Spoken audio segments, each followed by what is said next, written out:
to introduce our speaker. I just met Phylis. She's a lovely lady from Oklahoma. I just can't wait to hear your story, sweetie. So come on in here and tell us how you do it for 48 years. Thank you for showing up. Recording in progress. Hi, everybody. I'm Phylis McCoy, and I'm an alcoholic. I want to thank you for inviting me to share my experience, strength, and hope with you. It's been quite a journey, one day at a time. I'm a member of the original West Side group in Tulsa, Oklahoma. We meet on Tuesday and Thursday at 7, Big Book on Tuesday, 12 and 12 on Thursday, and a beginner's meeting both nights. My sobriety date is June the 26th, 1976, by the grace of God, and Alcoholics Anonymous, and the 12 steps, and a lot of people in AA that has helped me along the way. I'm so grateful to be sober and to be a member of Alcoholics Anonymous. I grew up in a very small town on a farm. My father was a farmer and an oil field worker, and my mother was a homemaker. And we did not go to church as I was growing up, but they taught me right from wrong, and that if I worked hard, I could achieve anything I wanted in life. Play the game right, be honest and be forthright. So they taught me a lot of good values and the work ethic. We had a lot of chores to do on the farm, I'm telling you, all the time. But other than that, I had a pretty normal, I would say, childhood. We do all the things we do when we're growing up, with one exception. I was the only child for 6 years. I was spoiled rotten.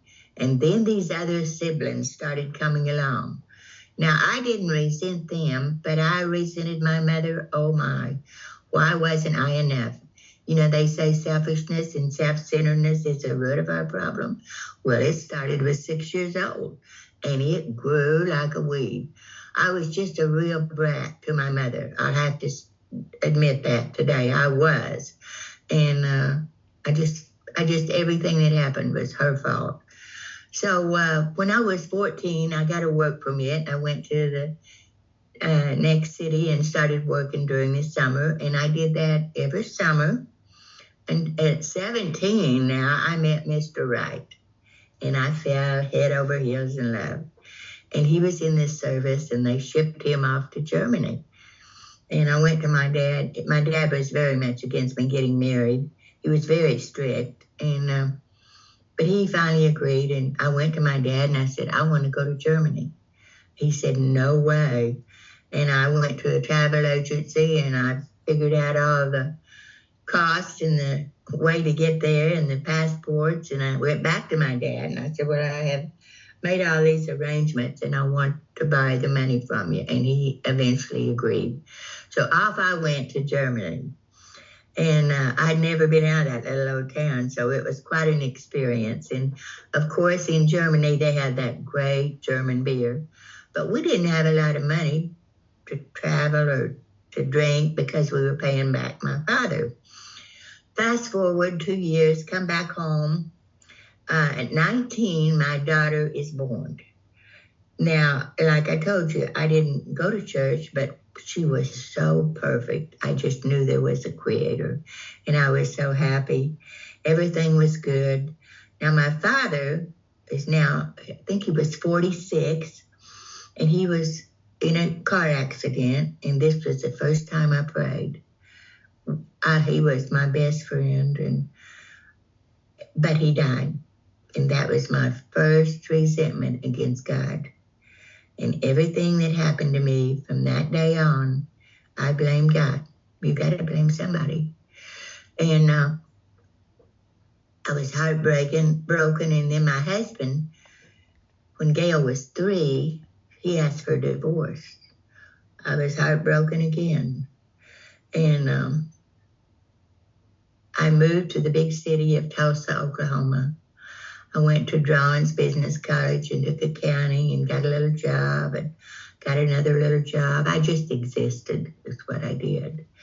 And he remarried, and he came over and he said, you need to get out and go places and meet some people. And he said, we'll keep Gail. Pat has a daughter the same age as Gail, and they'll get along so good. And so he took her for the weekend a few times, and it did make it easier. I didn't have to get a sitter. And then he came with the proposal that if he didn't pay child support, that he could keep her and I could see her anytime I wanted to. Well, that sounded good. And it was only later on that I was honest enough to admit that alcohol had become more important than my daughter. What happened was I walked into a loud, noisy neighborhood bar one night, and I started drinking. And I want you to know it was just like magic. Everything changed in that room. It had atmosphere. I changed. More importantly, it took away the pain. It took away my pain. You see, I believe that night I found a solution for life. I acquired that night the obsession to drink. I had a solution for every problem. I didn't know it then, but I know that night I did. And I climbed down that merry-go-round of alcoholism. And it took me a lot of places, and I did a lot of things I shouldn't do. Some I'll share with you. I went around with a big group of people, and we drank and we partied. We worked hard and partied hard. And I married one of these guys, and we didn't change a thing. And one night we were in a bar, and I've often thought it was a holiday weekend, but it wasn't when I realized the dates. And I don't know where my car was, but we got into an argument, and he left. And I said, if I had some wheels, I'd leave that guy. And the guy at the table said, do you have $100? And I said, no, but I can get 100. Why? He said, well, let's go get you a car. Well, I thought that was a great idea. We went to another state, and it was a big parking lot, like a big plant or something. And he gets out and he switches the tag, he wires up the car, and I get in it, and off we come back to Tulsa. Well, it was mist and rain and freezing on the road. I didn't know that. We stopped along the way, and she got in the car to kind of keep me awake and company. And we were going along, and we crossed this bridge. And the car started fishtailing, and I started fighting with the wheel, and I got it straightened up. But I was on the wrong side of the road, and I ran straight into this pickup head on. And they told me that this pickup burst into flames and went over this embankment, and this man was thrown clear. And when I came to, I felt over here, and she wasn't in the car with me. And I was pinned in, and they took us all to the hospital. I thought, what have I done? I have killed these people. Well, the next morning, my mother came, and I told her what I'd done, and she couldn't believe it. Well, I couldn't either. And I just knew it'd be on the front page of the newspaper, and I'd be going to jail. But you see, my husband, without telling me anything, had had the car towed away that night. And they never, ever found out about that car. So we all recovered, and I was sued. And the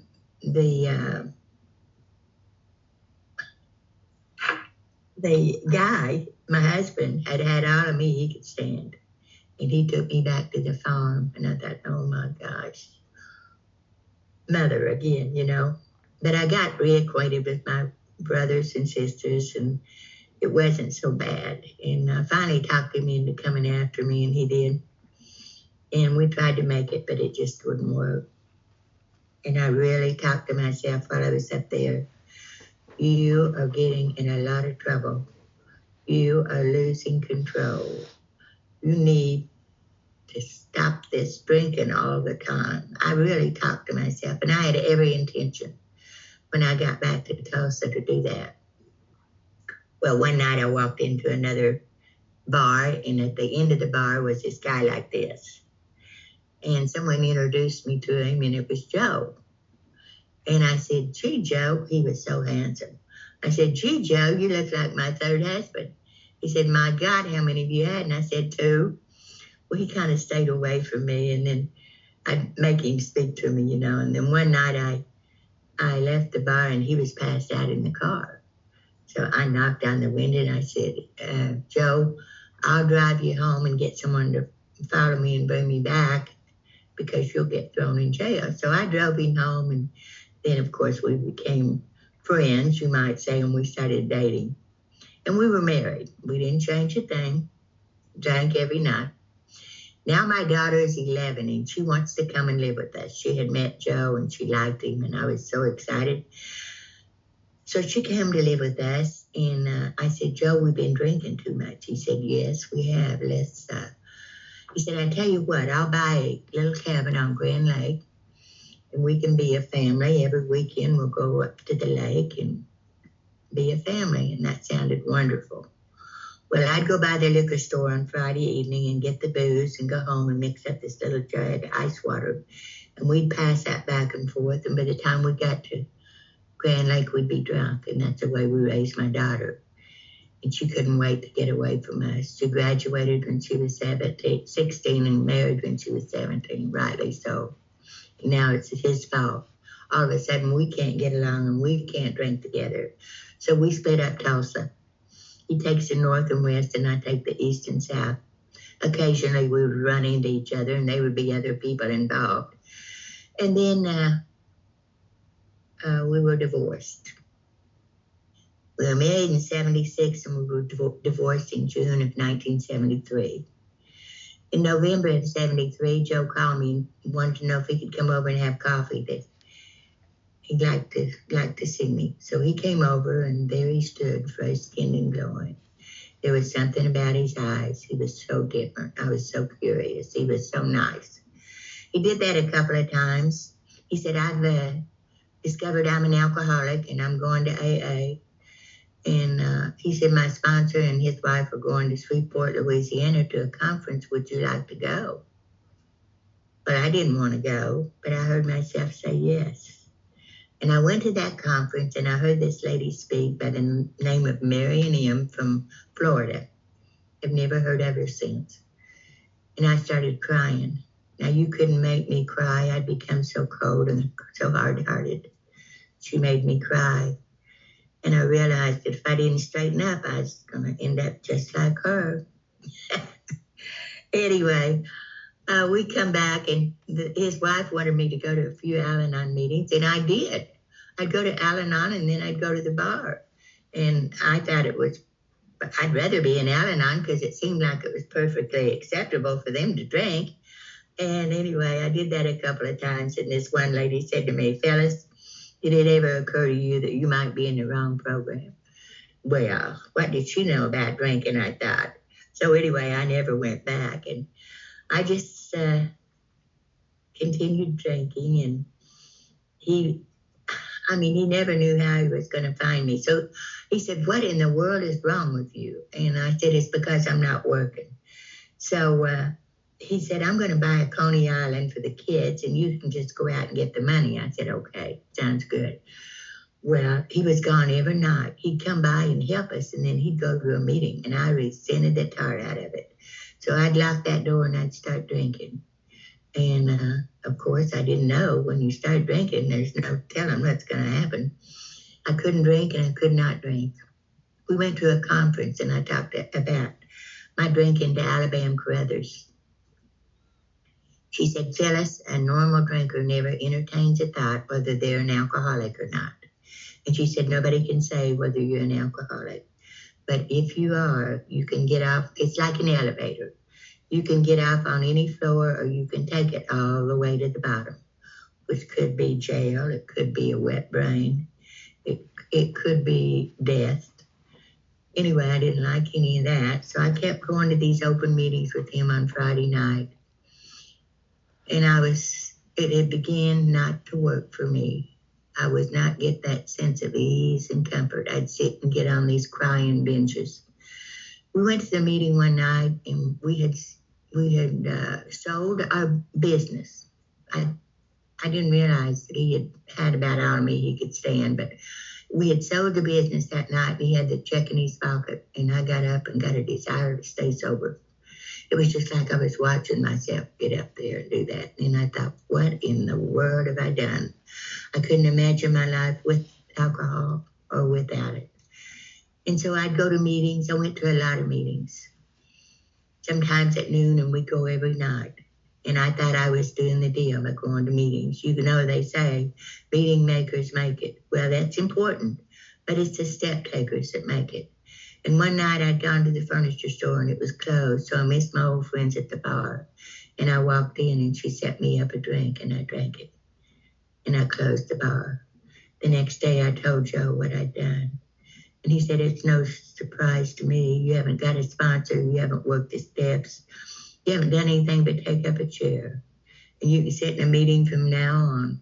You can sit in a chicken house from now on and it won't make you a chicken. And somehow I can see that he was right. Maybe if I did what you did, maybe I could stay sober. So I got a sponsor, and we talked about step 1, 2, and 3. And I said, I don't like this God bit. She said, it's not necessary that you like it. It's necessary that you have a power greater than yourself to keep you sober. And it can be the AA group, or you will get one of your understanding as you work these steps. Amazingly enough, that's what happened. My first 4th step was one of guilt, shame, and remorse. I didn't learn anything because I knew all that. But my second was with the columns. And I could see the truth, finally. I could see what Phylis had become. I could see the people I had hurt. I could see that I made decisions based on self that put me in a position to be hurt. For the first time, it was not you, it was me. In the meantime, my husband had gone to Shangri-La and seen a film that Joe McC had done, Disease or Disgrace. And he came back to the group. We weren't reading the big book then. We had a paragraph someone had typed out of the big book, and that was our book study. And Joe heard Joe McC, so we came back and he asked the group if he could play those little 4 tapes. And it was 13 to 12, and we played those little tapes. And my husband became a student of the big book, and for the first time, we heard about the doctor's opinion. We heard that we were sick people. We have an illness, a physical allergy, which means if I take that first drink, I'm going to drink more and more and more. A mental obsession, which means if I'm not drinking, I'm thinking about drinking. And it all made sense. So we started the West Side Group in 1978. And Joe went on to be a delegate. And he came back, and Charlie P. called him and said, why don't you start going out and doing big book studies? So my Joe started in 1990, doing the big book studies for the next 16 years. And it just makes that big book come alive, those of you who know and have heard Joe and Charlie. I get back on my steps, and I didn't like what I had become and what I'd seen, and I wanted to be different, and I couldn't wish it away. So that prepared me for step 7. And I love the 7th step prayer, and it's in the day we ask that we're supposed to ask every day. But I made my list, and I went to my family first, Joe and Gail. Gail didn't want to hear about it. Went to my mother. Nothing happened. I went back to my sponsor, and I said, I'm supposed to feel good, and I don't feel good about my mother. And she said, if we've had a long-term resentment or grudge, we have to do a lot of extra work. She said, I want you to call your mother every Sunday. I want you to send her cards. And I want you to take her on trips. And I thought, what in order? But I did that. And I don't know if it was a year or if it was 2 years. Mom and I were in Eureka Springs getting ready for bed. And I heard my mother for the first time. Not as I believed she was, but she was really, really a strong person. You see, a resentment is wrong believing and wrong judging. And I had done that since I was 6 years old to my mother. And she was nothing like that. She loved Joe, and And we did so many things together after that. We did a lot of traveling, and I'm so grateful that I got to make my amends to my mother. And what about the car? Nobody knew about the car. I didn't know who I'd taken the car from. But I felt a need to make some amends for it. So there was a guy Joe went to meetings with who had a little sober house, and I started sending him money. I had a very generous allowance, and I started sending him some money, trying to make amends for taking the car. Things are good. We're busy, going to AA, going to conferences. We bought a little condo on Grand Lake, and when Joe wasn't out on the book study, we'd go up there and relax. And one morning I was reading, and he was reading his, and I said, "What does it mean to you, Joe?" And he told me a lot more than I wanted to know. That it kind of started a little deal that we started sharing our morning readings together when we were at the lake. Things were good, really good. And all of a sudden, I was bored to tears. Now, I bet none of you have ever done this. I think they call it in the book, resting on your laurels. Well, I knew what people were going to say in the group before they said it. And I was just bored to death. And even though I was working with my girls and going to meetings, something was wrong. So I went to my sponsor, and she said, lots of times our prayers just feel like they're bouncing off the wall. You just got to keep on keeping on. Well, it didn't go away. So I went to Charlie, and I made an appointment. We sat down at the kitchen table, and I told him what I've told you. And he said, Phyllis, you're not working step 10. And I almost fell out of my chair because, see, I wasn't. He said, got the book out, and he said, look what it says in step 10. It says, we have entered the world of the Spirit. Our next function is to grow in understanding and effectiveness, and this is not an overnight matter. We should continue to watch for selfishness, dishonesty, and resentment. And when these crop up, maybe we need to talk to somebody about them. Maybe we need to make amends.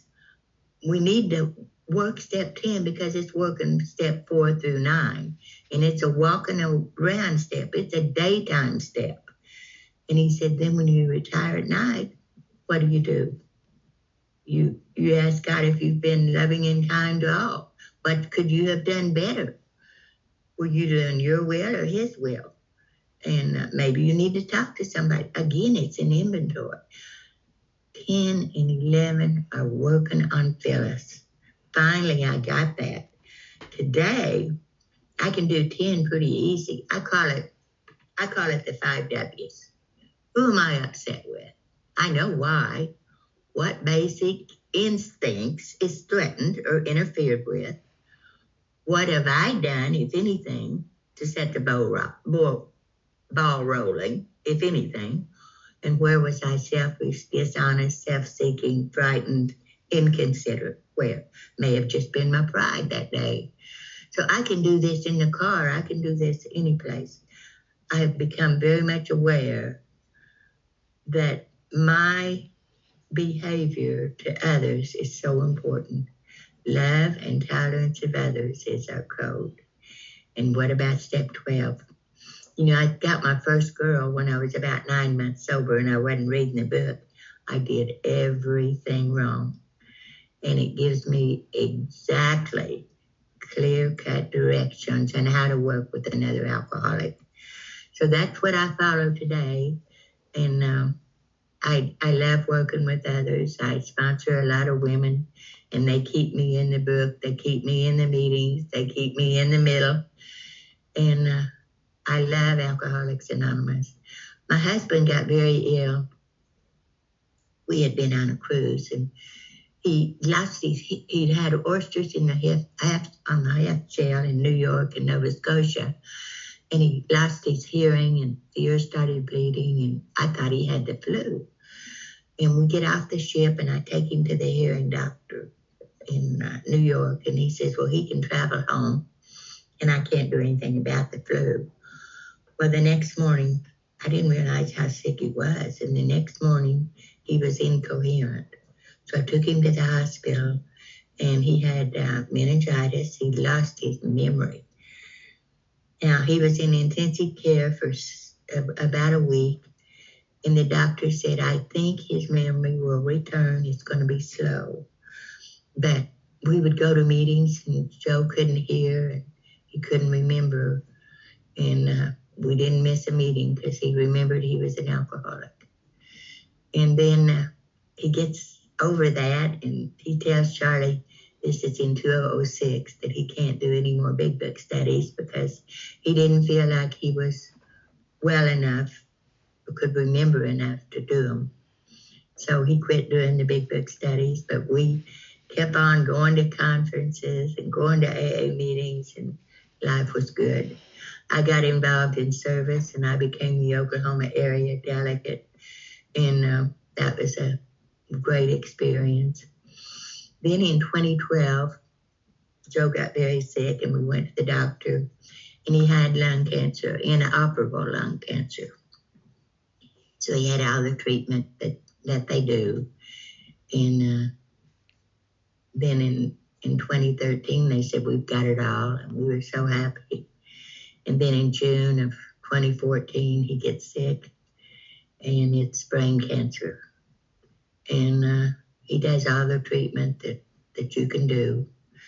And he passes away in November 23rd of 2014. And there was no song, hello, loneliness, goodbye, love, I think I'm going to die. And I felt like that. And I didn't want to work with people. I didn't want to do anything. I was just full of grief. So I ended up going to a grief class for the next 13 weeks, missed my Tuesday night meeting. I was with people that was hurting just like I was hurting. And I came out of it. There was a girl that had been to our meeting drunk, and she had given her my number a long time ago. And she called me, and she was getting out of treatment. And so she came over, and we started in the big book. And, you know, when all else fails, work with another alcoholic will save the day. And she's been sober now. It'll be 9 years in April. And she's just been a joy, as all the women I sponsor are a joy to see them come in and work those steps. I can't say enough about the 12 steps of Alcoholics Anonymous because I'm a different person than I was when I came here. I have some self-worth, some integrity. I'm honest. I try to treat others like I want to be treated. And things are good. Things are really, really good. The 12 step really today it's really 3 parts, as you know. Having had a spiritual awakening as a result of these steps. I didn't tell you about my spiritual awakening I had after I did step 5. Back in spiritual experience and spiritual experience, it says, with few exceptions, our members find they have tapped an unsuspected inner resource. Our more religious members call it God consciousness. They have tapped as power greater than themselves. Now, I'm not a more religious person, but that's exactly what happened to me. This consciousness that I'd had all my life, that I didn't listen to because Phylis did what she wanted to do, awakened. It had been uncovered and discovered. And I can listen to that today. I can listen to that. I know I've always done right from wrong. I just didn't do right. There was I think Laurel Bacall said, if you follow all the rules, you'll miss all the fun. Well, when I started drinking, the rules went out the window. I forgot everything my mother and dad ever taught me. But that's what happened to me. And it was a beautiful, beautiful experience. And then it says, carry this message to others. And that's what I try to do. I try to always reach out to the newcomer. I guess it's my age, but I seem to acquire people that with a long time sobriety that have lost their sponsor. But we have we have a good time. We have a good time together anyway. And the last one is practice these principles in all your affairs. And I certainly try to do that. The principles are 12 steps. Right. I don't usually get into it with anybody. I still speak up when I feel something's wrong, but we all have the right to be wrong. And the secret to happiness today, I know my time's almost up, right? Is my time up? No? The secret to happiness today is letting every situation be exactly what it is instead of what I think it should be. Again, I am the problem. It says in the big book, the main problem of the alcoholic centers in his mind. Now, I believe that's drunk or sober. At least that's been my experience, because I don't always wake up to a beautiful day, but it can be. I think it's really a beautiful world. During the pandemic, I knew my daughter drank a lot because my grandkids told me. She came to me and said, Mom, I need help. And I called a man in Grove. She lives up at the lake, Grand Lake. And he gave me a woman's number. And I called this woman and I said, there's a woman there needs help. I didn't tell her she was my daughter. And so she started calling her and talking to her. And there was a women's meeting going on at the time. It was a discussion group, which I don't go to, but whatever, that was better than nothing. And she would come to Tulsa and go to our meetings. I wasn't going because of my age, but they would tell her about the big book and the doctor's opinion and the solution. And she's a big book person now. And she goes to a big book group. She had 4 years in April. And I'm so proud and so happy because she comes down once a week and spends a night and we share. We go to meetings, we go to conferences. It's just been a joy to have her in my life sober and sharing this program. There's always something new to share, and it's alcoholism is it's a fatal illness. Fatal. I got a call today that one of the girls I used to work with that passed away drunk.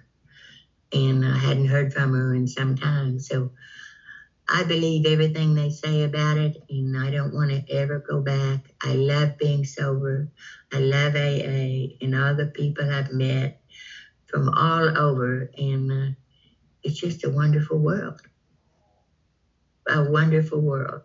That's all I have to say, guys. Thank you.